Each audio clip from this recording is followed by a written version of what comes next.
Thank you very much, ladies and gentlemen. Welcome once again to the India Today AI Summit being held almost parallelly to the big AI summit that the government of India has organized. The first time a summit of this scale being organized in the global south. And we thought we would look at now the big question: can AI really power India's growth story? It's a question where a lot of numbers are thrown at you, and we want to decode those numbers and understand what really will AI do to India's growth story. And I'm delighted to be joined by Vineet Mittal, founder and chairman of Avada Group, Dr. Mukesh Aghi, US-India Strategic Partnership Forum CEO, Mike Haley, Senior VP and Research and Generative AI Lead at Autodesk, and Suman Sinha, Chairman and founder and CEO of Renewable. Appreciate all of you joining us here on this. I'm going to start by throwing a number at you because a lot of numbers are thrown with AI. Mukesh Aghi, you start, because at PwC India's AI Edge for Viksit Bharat report, released at the World Economic Forum in Davos, it was projected that AI can add 550 billion to 5 key sectors by 2035 in India. Is that hype or is that reality? We want to make this session about cutting through the noise and getting what is the reality. Will AI actually transform India's economy in the manner that is being projected? Well, it's a combination of hype and reality. You have to understand, it's too early to see where the transformation is going to come in. Yes, in certain sectors such as IT, BPO, we're seeing AI playing a very strong role. But when you get into the other high-end areas such as drug discoveries and other aspect of healthcare or in the energy area, it's too early to say. But I think more important is... So where is the number coming from? If it's so early to say, that's where I come from. Is there a sense that AI still remains the unknown? We don't know what comes next, and therefore throwing numbers may be the wrong thing to do. Well, I wouldn't say that numbers can be measured at this stage, because 550 billion is a large number, and I think we have to be very cautious about it. Let's not get into the hype of that, but AI is here for real, and if you don't leverage it, if you don't make it accessible, if you don't make it affordable, and if you don't make it scalable, then it's going to harm the economy and the society and the country. You know, I have two people here who are with the energy sector, which many believe will be the driving force for this computing power. Suman, you want to go first. Do you believe that the energy sector in a way will drive this computing power of AI and take India to the next level where we could add $550 billion in 5 sectors within the next decade? Well, you know, the thing is that India is actually very well placed right now. The reason is that in the energy sector, or in the power sector particularly, a lot of work has happened in terms of making sure that we are at a point where we have energy sufficiency. And so we are at a point now where if data center demand picks up and creates incremental demand for power, we are in a position to meet it. Okay? And that's great news for us, which also therefore means that not only would we have enough computing power for India, but we can also become an exporter of compute. And so that's, in a way, you think about exporting power.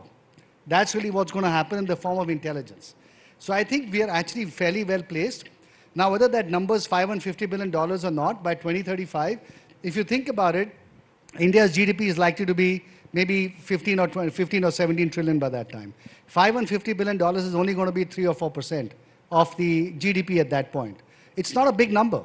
So it is quite conceivable that you can have something of that order of magnitude actually happening by 2035. Because, you know, I want to throw another number at you, Vineet. India holds nearly 20% of the world's data at the moment, but accounts for only 3% of global data center capacity. Now, can infrastructure expansion of these data centers keep pace to ensure AI competitiveness? Do you believe the Adanis are promising to invest a large amount? Jio is, some states like Maharashtra are at the cutting edge when it comes to data centers, but it's not happening nationally. Do you believe in the next few years there will be an exponential expansion, and will the energy needs be met? Yes, Rajdeep, if you look at just in Gmail, we are the largest user. Even the corporate emails are going on Gmail or Microsoft. Or I was chatting with someone at YouTube, and more than 700 million users are Indians, and they are the biggest content economy. So if you look at all that data is currently not stored in India, and data is stored in some other country. And since we don't have the data localization policy yet, I don't think the constraint is the infrastructure. The constraint is that all these large companies have kept data wherever it was convenient for them, because there was no regulation regulating it. And I think with the now new Data Act, there will be more stringent norms coming for asking them to store locally. And that time, if you look at based on just existing volume, you are looking at less than 2 gigawatt becoming 20 gigawatt. Some of the forecast is saying it will be 8 to 9 gigawatt, which should be easily doable, because if you look at yesterday's announcement from government itself, 53.5 gigawatt we have added in last 10 months. And with the project which has already been awarded and under construction, we will be completing another 60 to 70 gigawatt of green power alone in the next 12 to 18 months. So if you look at from the power side, we are self-sufficient. If you look at port cities like Mumbai, where multiple optical fibers are terminating, we have the bandwidth, we have the real estate infrastructure. On top of that, we have the talent pool, which is willing to do it successfully. So in my sense, once US realizes that they are struggling for power right now, they are looking at to explore space to do the power, whereas country like India are blessed with abundance of sun, wind, and with water storage and battery, it becomes reliable, predictable, and affordable. And that's the right way to build a data center and hyperscaler. Okay, so you're saying energy is not a problem. That's not a constraint. But I want to turn to you, Mike Haley. The fact is, and again a data point, 80% of infrastructure that has already been built in the AI space is two countries, US and China. They've taken over the AI space, and it almost seems that the rest of the world is playing catch up. Yes, India accounts for 100 million weekly users of ChatGPT. For OpenAI, this is one of the most important markets. But can a country convert this vast user base and data generation into a strategic advantage without actually investing much more in innovation? Traditionally, we just haven't invested in innovation like the Chinese and indeed the Americans have. So is that the key for us to take advantage of this AI opportunity? Well, yeah, I think, look, there's definitely an innovation aspect to this. There's no doubt about it. But, you know, India's had a lot of success in watching what the rest of the world fails at. And then when they learn their lesson, say, you know, we're going to take that and we're going to adopt the better approach, and that's what we're going to do. So I don't think there's anything wrong with not being the first to do something. In fact, I think it's actually very advantageous. What I would also say is I think, you know, what we're seeing with data centers is the emergence of an entirely new form of public infrastructure. I mean, this is not just data centers that Google has or Amazon has. This is the emergence of a new form. The last time this happened was in the time of Edison, right? So we're in an entirely new uncharted territory as a planet in thinking of what does it mean to have data centers as a public infrastructure. You're comparing data centers to Edison and electricity in a sense. In a sense, I am. Yeah, I mean, I think if you play this forward, data centers and what AI is providing is going to be this is going to be a good that everybody gets access to, right? Now, the way this plays out, to your point, is different in different parts of the world. But just as what happened with energy, different parts of the world did it early, they did it wrong, they did it badly. Other parts of the world learned from it, and then they evolved. So I think there's absolutely the opportunity to do that. And then on the data side too, it's not just about the physical data center. It's about learning to have the right data standards around this, adopting those data standards early, because it's not just the data center, it's all the other parts of the country around it. It's all the water systems, it's the power systems. This is a systems problem. So having the right data sets in place that allow you to do the right design and analysis first is key. India's got a huge opportunity right now to say, hey, we see what others are doing, we're just going to set that data standard and run with it. But the fact is, Dr. Aghi, America has already set the standards along with China when it comes to foundational models for AIs. What happens to the rest of the world? Does India watch these foundational models and tag along? Or does India try and create applied AI as its potential growth engine? Where does India stand? Will America, for example, be more than willing, US companies be more than willing to share data with India to give India a slice of this large pie in a way? Well, India has the data. As you mentioned earlier, 20% of the global data is India. The question is... How do we store it in India? How do we keep our data sovereignty? But more than that, I think, by saying we have 20% of the data, it's like telling Venezuela we have the world's largest reserve, but you're not able to do anything about it. We got to do something about this data. And I think the strength of India is on the software side, on the application side. You have to understand with time, the hardware will become plumbing. Is the application side which is going to drive a winnable solution around the world. And I think that's where India has to play a very pivotal role, and it will play a pivotal role by building application for the world itself. So I see a tremendous future on the app side, but as far as the LLM goes, as far as the hardware goes, I think ship has sailed. The ship has sailed. In that sense, are we playing catch up, or we discover our own model? You've got the Chinese model, very centralized, authoritarian, and you've got the US model, which has been driven by entrepreneurial energies of the private sector. Does India find, Dr. Aghi, its own model? Well, India has to find its own place. And it's not about model. It's about trying to leverage the data it has. And that can be leveraged by building world-class AI application, which we can basically, it's not just about building a world-class application, it's also about implementing them.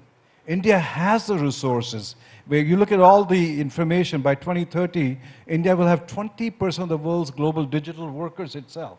So a combination of apps, digital worker, I think India can play a much more stronger role. Mike, you wanted to say something? Yeah, I think we have to be careful, because I think the hyperscalers want you to believe that the solution to everything lies in one of their large models, right? Now, the solution to a lot of their stuff lies in their models, but by far not everything. There's unique problems around the world, and as we get into vertical AI, as we get into AI for medicine, AI for infrastructure, AI for manufacturing, this is where a country like India has massive advantages. I guarantee you a ton of that data, that 20% of data that's sitting in India, is exactly this kind of data.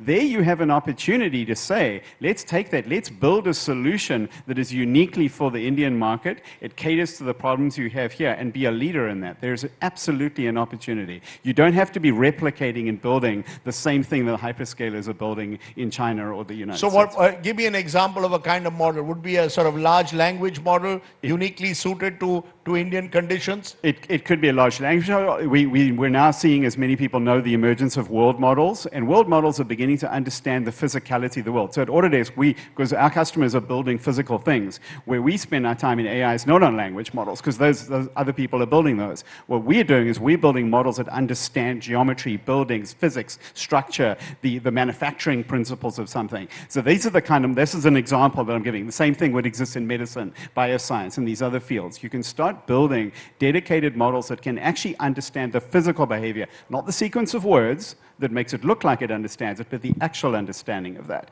So there's a big leap forward just waiting to be tackled. But there is also a feeling, Suman, that India has traditionally worked on the principle that government knows best. Government is my bap.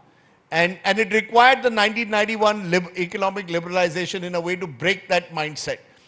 Do you believe with AI, the government also needs to recognize the entrepreneurial energies are out there? You need a regulatory framework, but beyond the regulatory framework, you need less and less intervention and more attempts at enabling. I need land, I need energy, I need water. The government can be an enabler. Do you believe the government realizes that with this AI revolution, it can't drive it? It has to be driven by private energy. Look, I think that's very clear. The government can't set about to build large language models, whether it's in his sector or in some other sector or in medicine, as we saw. I think all of that has to be driven by entrepreneurs. I think that is very clear. I think where the government can help is in providing data sovereignty, so that all the data has to be kept here, number one. Number two, they have to encourage maybe the development of some of these local models, perhaps. They have to also look at how some of these data centers can come up in a way that we have the compute capability and power here. They can play a role potentially in driving some of these chips into India, some of the latest chips, perhaps through trade agreements with the US and other countries that make these chips. So those are the areas where the government can help. I don't think the government can help in actually doing what entrepreneurs need to do. I think that is very clear. I think the other thing is that one of the things that I'm pretty clear that is going to drive growth in AI is going to be the ability for countries to set up data centers and have that capability and have that ability to be done in-house in the country itself. And I think that's where India has a big advantage, because simply of the fact that we were talking about earlier, and this is not to be underestimated, we have a single national grid, for example, right? We can move power around from place X to place Y. If, in fact, the whole AI revolution to some extent depends on power as a constraining factor, then we actually are pretty well placed to address that issue, right? China is as well, of course, but so is India. And I think we have to give ourselves credit for having that capability, and the fact that therefore we have an advantage. We have it more than, let's say, Europe does, or even the US for that matter, right? So I think that's something that we should really take advantage of, and that's an area where the government does actually have a role to play and can be facilitative in making sure that grid development continues to be as strong as it needs to be. If I can just add something to that. Yes. So I completely agree with you, and I think another aspect of that is the data itself.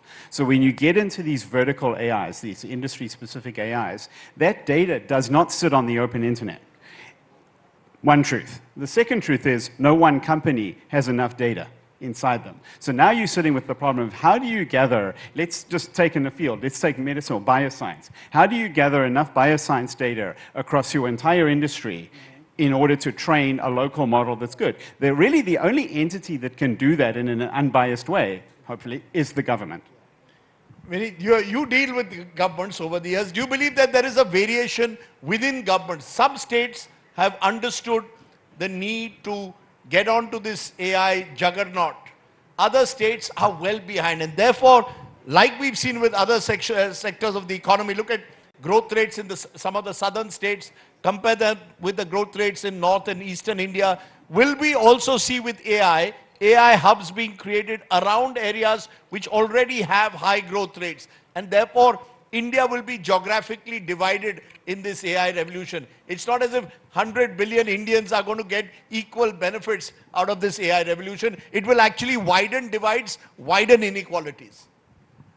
If you look at from the central government perspective, they use their purchasing power to buy the GPUs in bulk and ensure that compute is not an issue for people trying to build AI stack. So if you look at Sarvam today, so I don't agree that India should not build its own stack. Actually, You think Sarvam can compete with the big players that are already there? so see, they have started. They have announced with 100 billion token, and see ChatGPT or Anthropy is at trillion.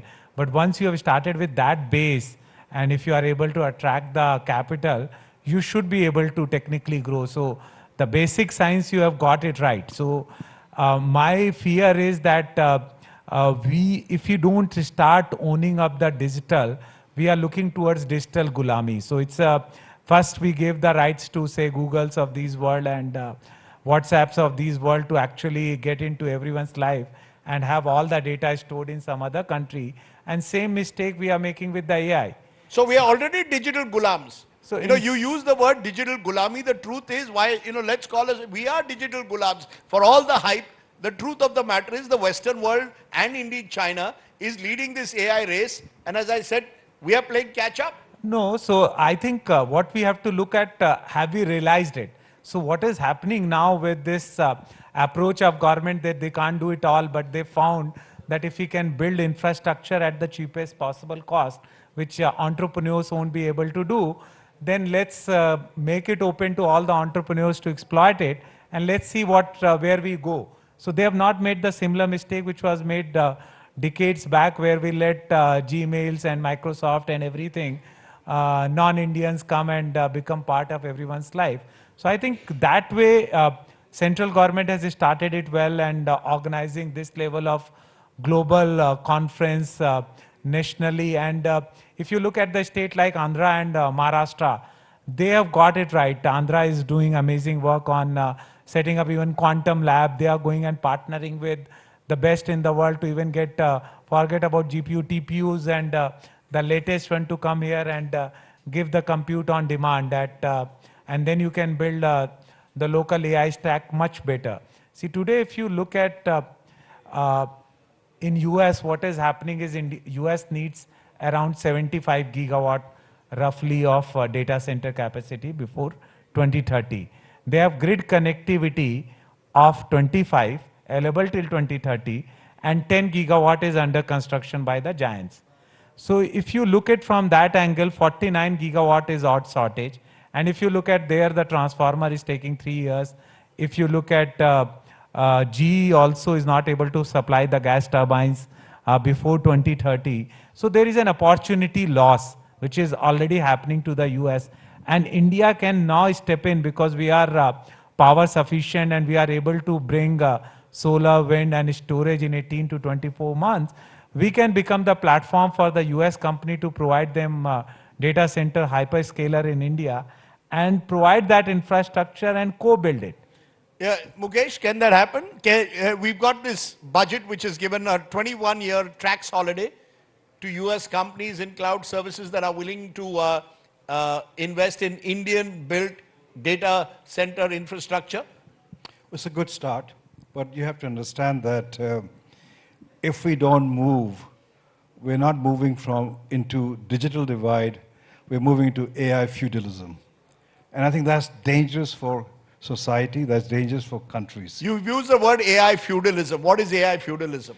Basically, you have few leaders in the business world, few companies controlling the whole AI infrastructure from ALMs to chips design. And countries are dependent on that. And we are seeing that happening at the moment. I think India has to play on its strength. And its strength is software. Its strength is trying to build apps on that infrastructure. The challenge is going to be is, as you mentioned earlier, can government play a role? I think government can play a role more from the perspective of making sure the environment, the regulation are conducive for entrepreneurs to flourish. Today, if you look at, we basically spend 0.7% of 1% of our GDP on R&D as compared to US, which is at 3.5%, and Israel is 8% itself. So we need to define the laws, change the laws, so the incentive for R&D for companies to get some tax benefits there. But also we have to look at how do we get cheap capital into the country. It is important for entrepreneurs to get those capital so they can flourish. So I think we have to play on our strength, which is AI app, and try to focus on getting cheap capital in the country so entrepreneurs can flourish here. Mike, you wanted to put in a word, yes. So if you look at what Anthropy CEO in the morning was chatting with me and saying that they are disrupting entire app development. They came out with the legal stack and few other stack, and we see the Indian IT stocks even going down because they are able to disrupt the programming. So I don't think that depending pure on development and differential wage arbitrage is the right way. I think the time has come where we have the capital, know-how.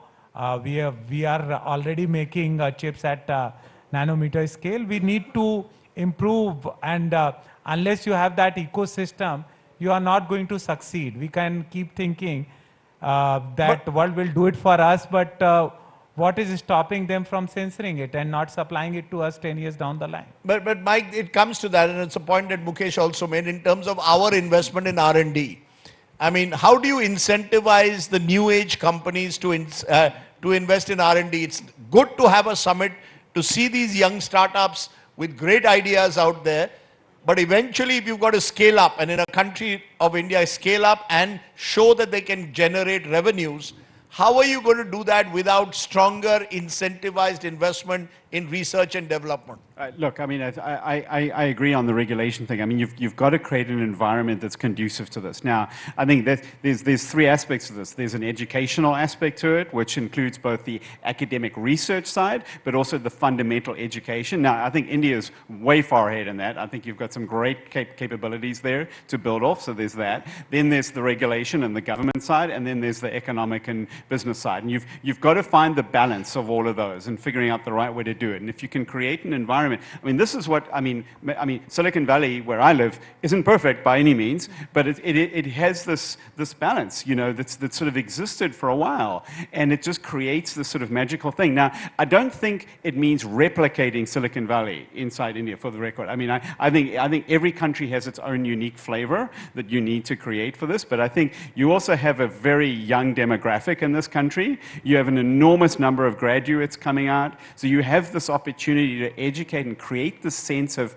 you know, I can experiment, I can try things, and I can do it, and it's safe to fail, and I can do that. Creating that culture, I think, is really, really, really, really important. You know, Suman, your own example from renewables, for example. 20 years ago, who would have thought that India would emerge as one of the leaders in renewables? 30 years ago, who would have thought that economic liberalization would transform India in the way it has? Is the glass, there are two ways. Journalists tend to look at the glass as half empty. My job is to puncture holes in the bubbles that we see around us, because there's far too much of PR that goes on. Let's be real. Do you believe that we can become a leader in AI, or have we missed the bus? I want an honest answer. I met someone senior who said India's got a lot of catching up to do. Can we be realistic for once rather than hype? Are we getting caught up in hype hysteria? No, look, I think that the world has made very rapid and very sudden progress on the whole AI front. Did we miss that bus over the last 10 years? Look, I think that it's, you know, there are, as somebody said, there are maybe a couple of countries that are ahead of everybody else.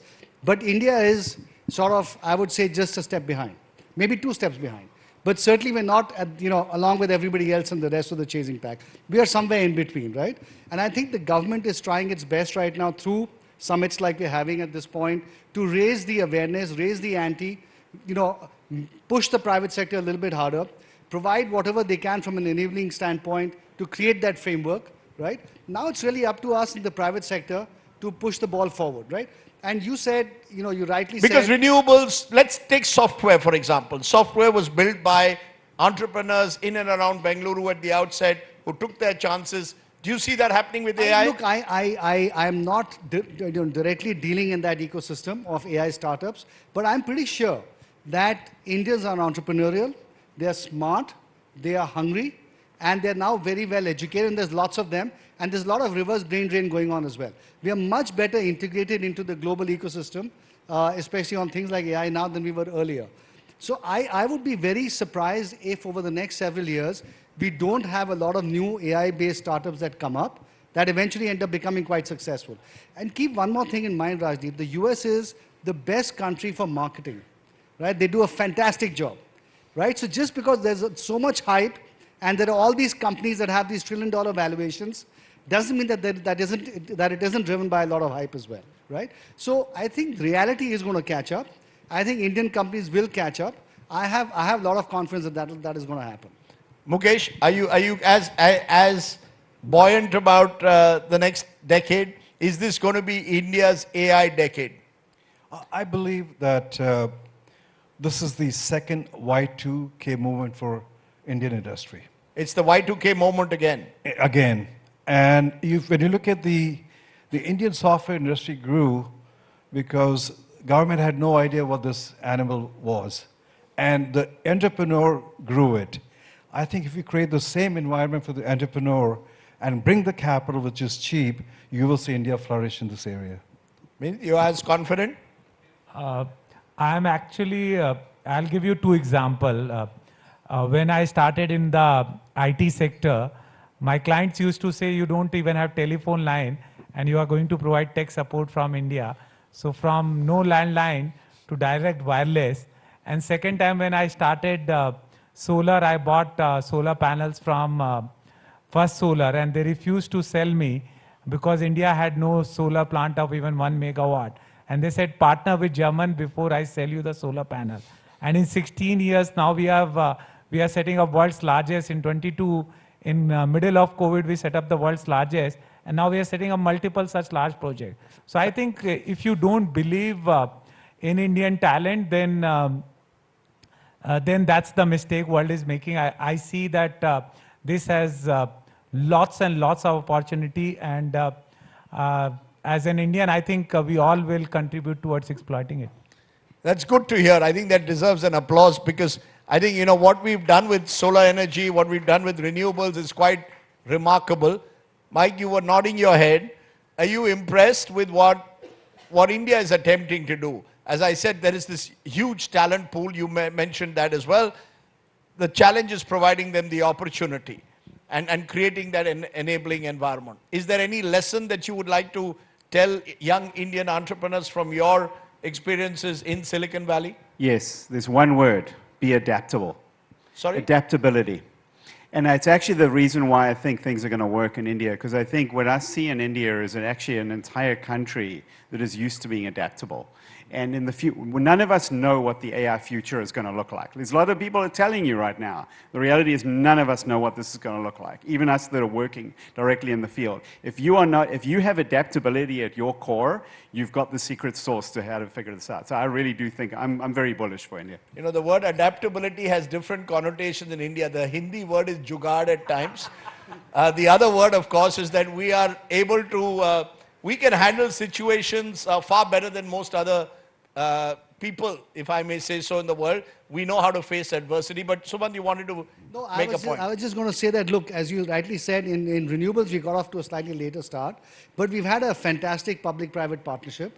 That's worked very well. Government has made policies, has encouraged, the private sector has stepped up. And to the point where last year, we actually added more solar capacity in India than the US did. So we were actually the second largest country in terms of solar capacity addition. So we can make it happen. Okay.